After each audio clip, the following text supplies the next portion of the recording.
I'm looking over my dead dog Rover that I overlooked before. One leg is missing, the other is gone, and one leg is scattered all over the lawn. No need explaining, the last leg remaining is spinning on the carport floor. I'm looking over my dead dog Rover, whom I hit with a power mower. I am not fluent in Swedish, but I can read a pizza menu. I had been studying it on Duolingo, of course, since late 2015, and I didn't have anything else to do because I had just lost my job. I didn't get fired.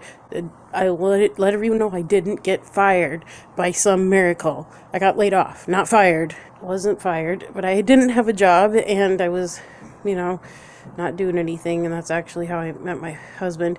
But then shortly after that, I started studying Swedish pretty heavily. But his grandma does talk to me slowly, and I so appreciate that, because when she does that, I can actually understand half of the things she says. I'm really grateful for that. Anders' parents are they don't really like that I don't know Swedish and can't speak Swedish, and kind of expect me to just learn it by listening to them talk to each other.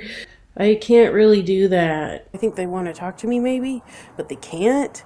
I still try to say stuff to them in Swedish. I don't think my Swedish is that bad. Okay, it probably is. Lucky for me, I got to take German in high school. A lot of the Swedish words are similar to German words, so it makes it easier to understand.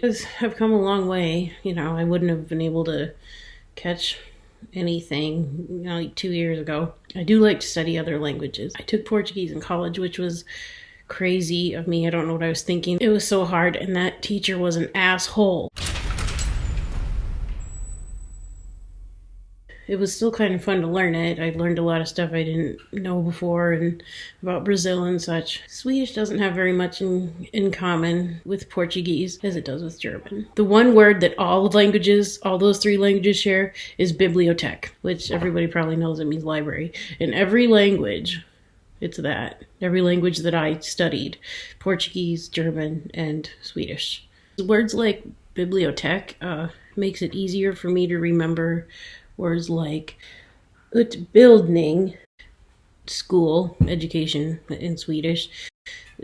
They're not really that similar, but they both have B's in them and I's, and for some reason the colors that the letters trigger in my mind are similar to each other. I know that sounds weird, but yeah, I can see sometimes colors with sounds of words, and letters are colors too.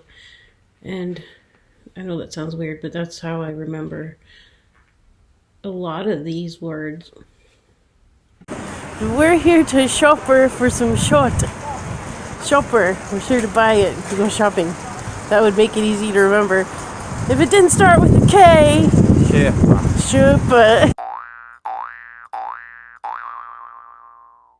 This cat food, that word is not pronounced how you think. It's pronounced shut.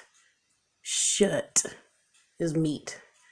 And schickling is kind of weird. That's not pronounced how you'd think it would be pronounced either. It's schickling, which is chicken. And if you think shut and shopper are weird, just check out hualpada. It means turtle. Hual is shield, and pada is ugly lizard. Yeah, that's another really weird word. And the alphabet is pretty much the same. They hardly ever use W, so sometimes they keep that out of the alphabet. O.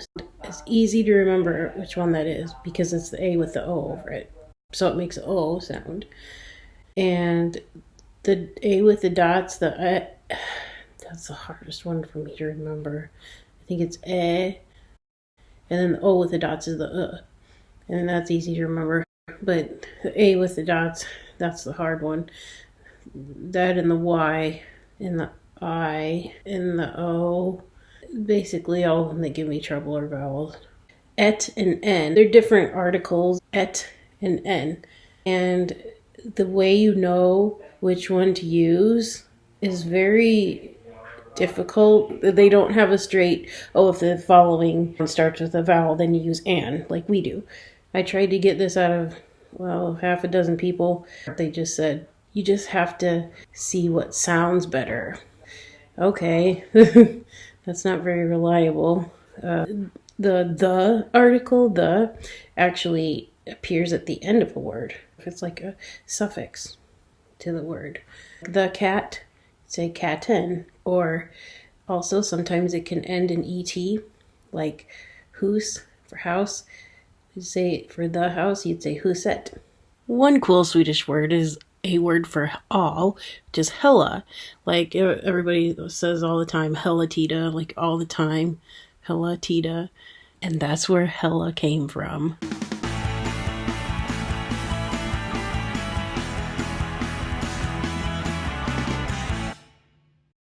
Steady go.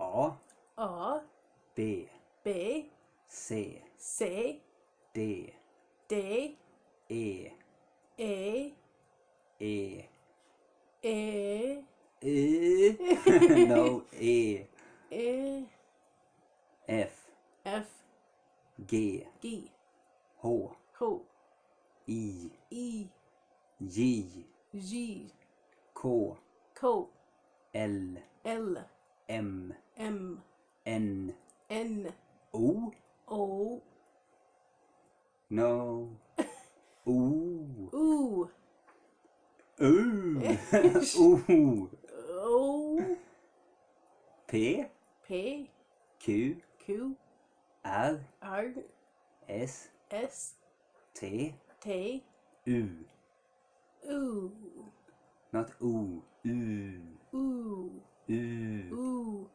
U, son of a bitch. U, Ooh.